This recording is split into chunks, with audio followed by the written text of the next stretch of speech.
चुड़ैल का खजाना। बहुत समय पहले एक छोटे से गांव के पास एक घना जंगल था। उस जंगल के बारे में लोगों का मानना था कि वहाँ एक पुरानी हवेली है जिसमें एक चुड़ैल रहती है। कहते थे कि उस हवेली में सोना चांदी और हीरे जवाहरात से भरा हुआ खजाना छुपा है। लेकिन जो भी उस खजाने के लालच में वहाँ गया वह कभी लौटकर नहीं आया। गाँव में एक साहसी लड़का था जिसका नाम अर्जुन था।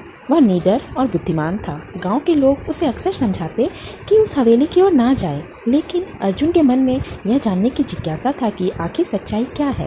एक रात अर्जुन दीपक और ताबीज लेकर जंगल की ओर निकल पड़ा। जैसे ही वह हवेली में पहुंचा, चारों ओर सन्नाटा और अजीब सी ठंडी हवा थी।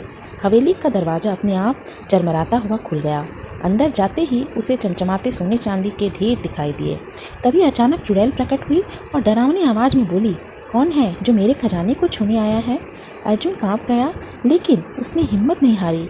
उसने कहा, मुझे खजाने की नहीं सच्चाई जाननी थी।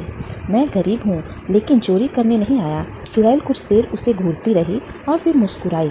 वह बोली, सदियों से लोग लालच में यहाँ आते हैं और अपनी जान गंवाते हैं। तू पहला इंसान है जिसने खजाने की जगह सच्चाई को महत्व दिया, इसलिए मैं तुझे आशीर्वाद देती हूँ।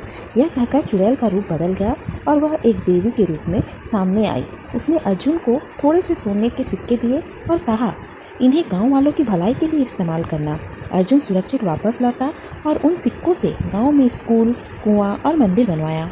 गांव के लोग समझ गए कि लालच से विनाश होता है और सच्चाई व निस्वार्थ भाव से ही खुशियाँ मिलती है।